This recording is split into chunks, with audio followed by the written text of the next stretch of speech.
Meditation నేను చెయ్యలేను అన్నది లేదు. That is wrong statement anybody says. నేను ఏమంటానంటే జస్ట్ కళ్ళు మూసుకొని కూర్చోండి.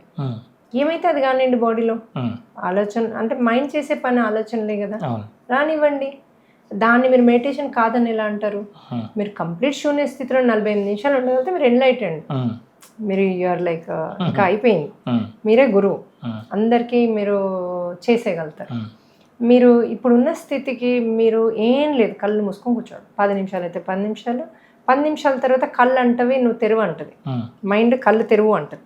అప్పుడు కళ్ళని మీరు ప్రాధేయపడండి, ప్లీజ్ నాకు ఇంకొంతసేపు ఉండవా, ఐ లవ్ యూ, నువ్వంటే నాకు చాలా ఇష్టం, నువ్వు నా కమాండ్స్ని వింటావు, నువ్వు ఇంకొంతసేపు మూసుకొని ఉండు, నువ్వు నేను తెరుస్తా అని నువ్వు అనకు, నాకు కోఆపరేట్ చేయి, నేను ఇది ఆత్మకి సంబంధించింది, నేను ఇంకా ఫర్దర్ జ్ఞానానికి వెళ్ళదలుచుకున్నా అని కొద్ది కళ్ళు ఒక 1 మినిట్ చెప్తే అది ఇంకో 15 నిమిషాలు నన్ను కూర్చోబెడుతుంది.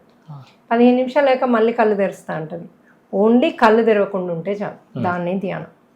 అది ఒక వీలైతే 30 నిమిషాలు, గంట, 5 అయితే 5 నిమిషాలు. లంచ్కి ముందు ఆఫీస్లో ఉంటే 5 నిమిషాలు చేసుకోండి, మీకు 1 అవర్ ఉంటుంది లంచ్. 1 అవర్ తింటామా మనం? సో లంచ్కి ముందు చేయండి, తిన్నాక ఎప్పుడు కూడా మెడిటేషన్ చేయకూడదు. సో అందరినీ కొంతమంది కళలు రావంటారు, కళలు రావు, గుర్తుండవు. సో కళలు రాకపోవడానికి మేజర్ కారణము మీకు బాగా తిని పడుకోవడం, లేట్ పడుకున్నా పర్వాలేదు, కానీ తినగానే పడుకుంటే కళలు రావు ఒకటి. లేకపోతే మనము మద్యపానం చేస్తే బీర్లు తాగడం అవి రావు కళలు, అది అందరికీ తెలిసింది. మూడవది, మనము ధ్యానం చేయకుండా పడుకుంటే గుర్తుండవు, అంటే మనలో విశ్వశక్తి లేదు. సో ఫస్ట్ మనం విశ్వశక్తి నింపుకోవాలి. ఏ పని చేద్దామన్నా, మనకి మైండ్ మాట్లాడొద్దన్నా, మనకు ఏది కావాలన్నా. సో సరే మైండ్ మాట్లాడకుండా మరి ఎలా మెడిటేషన్ చేస్తాం? అందుకని ఊరికే కళ్ళు మూసుకొని కూర్చోండి. స్లోగా మీకు అవి ఆలోచనలు తగ్గుతూ వస్తాయి. ఆ స్థితికి ఎవరైనా వెళ్తారు. సో అది తర్వాత మీరు ఒక్కసారి విశ్వశక్తిని నింపుకున్నాక ఇంకా ఫర్దర్ వెళ్ళొచ్చు. మనకు కొంతమంది గురువులు ఓన్లీ ఆనాపానసతి అంటారు, శ్వాస మీద ధ్యాస అంటారు. శ్వాస మీద ధ్యాస అనేది బేసిక్. శ్వాస మీద ధ్యాస మీరు చెయ్యకపోతే ఇది ఏది చేరాలి. సో మాకు మెడిటేట్ చేయాల్సిందే. ఇప్పుడు నేను చెప్పే పద్ధతులన్నిటికి కూడా, కానీ ఈజీ పద్ధతులు చెప్తాను నేను చెప్పే మెడిటేషన్ ఈజీ. యోగ నిద్ర అని గైడెడ్ మెడిటేషన్ ఈజీ, ఎవరైనా చేయగలుగుతారు సార్.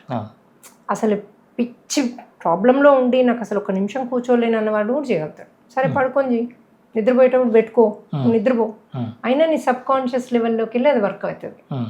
చాలామంది నేను నిద్రపోతున్నా మేడం, శూన్యాన్ని నిద్ర అంటారు సార్ చాలామంది. సో నిద్రపోతున్నా అంటారు, సరే నిద్రపో. నువ్వు నిద్రపోయినా కూడా నీకు అన్నీ యాక్టివే ఉంటుంది కదా, నీ సబ్ కాన్షియస్లో మైండ్లోకి వెళ్ళి నువ్వు 3 వీక్స్ తర్వాత మెల్లిమెల్లిగా నీలో చేంజెస్ ఉంటాయి. మాట్లాడడంలో చేంజ్ ఉంటుంది, నీ బిహేవియర్లో చేంజ్ ఉంటుంది, నువ్వు నడిచే స్టైల్లో చేంజ్ ఉంటుంది, నువ్వు కూర్చునే స్టైల్లో చేంజ్ ఉంటుంది. అది మీకు కనబడుతుంది.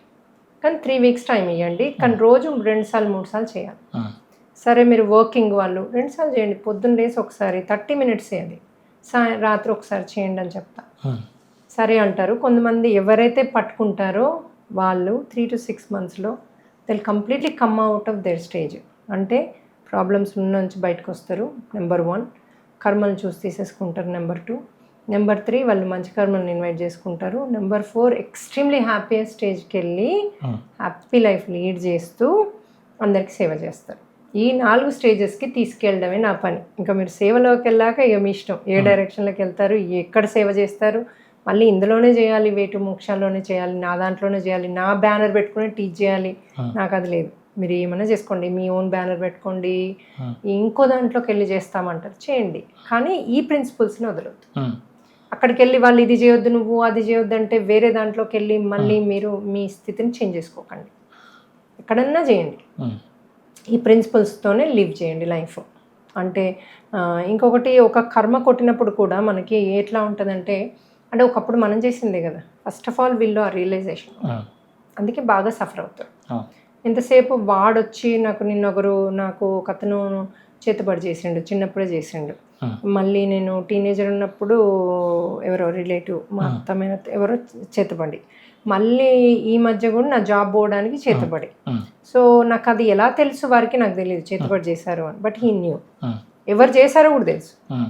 నేను అన్నా, మరి మీకు ఇన్నిసార్లు చేతుబడి వచ్చింది, ఎందుకు వచ్చింది అంటారు అంటే వాళ్ళు జెలస్ అయినరు, ఇది అయినరు. నేనంటే కాదు, మీరు కోర్ పట్టుకోండి. ఇంతసేపు క్లాస్ విన్నాక ఇది ముందు కాదు, ఇంతసేపు క్లాస్ విన్నారు, మీకు ఇది ఎందుకు వచ్చింది అన్నా. నాకు తెలుసు మేడం, వాళ్ళకి నేనంటే ఇష్టం లేదు, లేకపోతే మా నాన్నతో ఇది, లేకపోతే ఆస్తి కోసం. కాదు సార్, మీకు చీమైనా కుట్టదు, శివుని ఆజ్ఞ లేనిది. మరి ఎందుకు ఆజ్ఞ ఇస్తున్నాడు మీకు ఇవన్నీ ఇవ్వమని అంటే, నా దిక్కు ఇలాగే 2 నిమిషాలు చూశాను. అన్న, మీరు ఎన్నో జన్మలు చేతపడులు అందరికీ చేశారు. ఒక్కసారి ఒక స్కిల్ నేర్చుకుంటే మనం సైసాత్మగా ఉన్నప్పుడు మనం వదిలిపెడతామా? ఇప్పుడు ఒకసారి డాక్టర్ అయితే ప్రతి జన్మ డాక్టరు, ఇంకా ప్రమోషన్స్, ఇంకా స్పెషలిస్ట్ అవుతాడు, దాని నుంచి ఇంకా స్పెషలిస్ట్ అవుతాడు, సర్జన్ అవుతాడు కదా, కానీ లో వెళ్ళాడు కదా. అట్లాగే నువ్వు దొంగతనాలు చేస్తూ ఉంటే దాన్ని ఇంకా స్పెషలిస్ట్ అవుతావు. ఈ జన్మకి 50 జన్మలు దొంగతనాలు చేయొచ్చు. అందుకే ఫైనాన్షియల్ ఇష్యూస్ వస్తాయి మనకి. సో నువ్వు బ్యాంకు దోపిడీలు చేస్తావు, ఆ దోపిడీ చేస్తూ అద్దె వచ్చాం చంపుతారు, మధ్యలో ఇంకా రేపులు అవుతాయి. ఇవన్నీ చెయ్యంతే మీరు దొంగగా అందులో ఉన్నారా?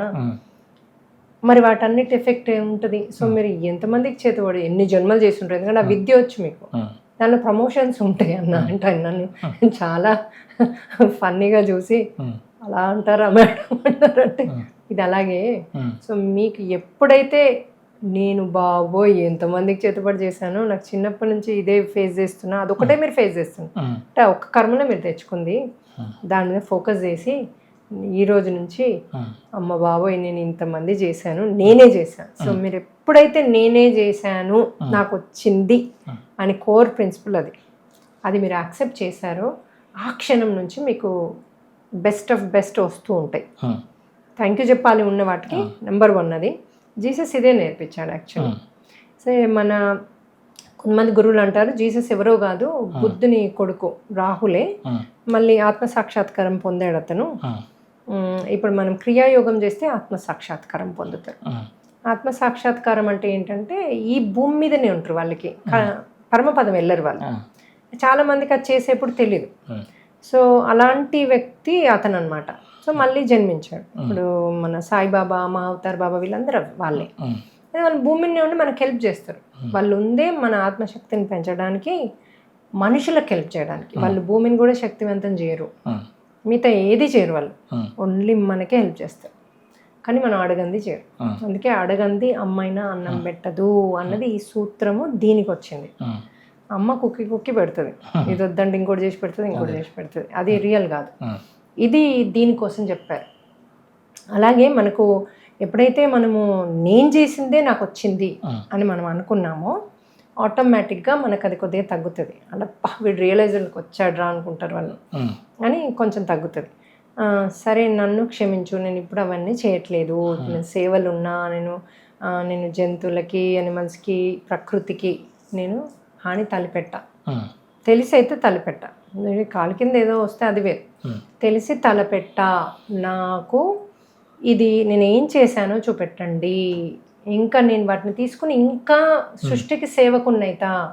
మనం సృష్టికి సేవకులం అవుతామంటే ఎవరైనా పరిగెత్తుకొచ్చి హెల్ప్ చేస్తారు మనకి. అది ఇంకా నోటెడ్, ప్రతి ఒక్కరు నేర్పించింది అదే కదా మనకి. సాయిబాబా అదే చెప్పాడు, ఎవరు ఆత్మసాక్షాత్కారం పీపుల్ వచ్చినా అదే నేర్పించారు మనకు.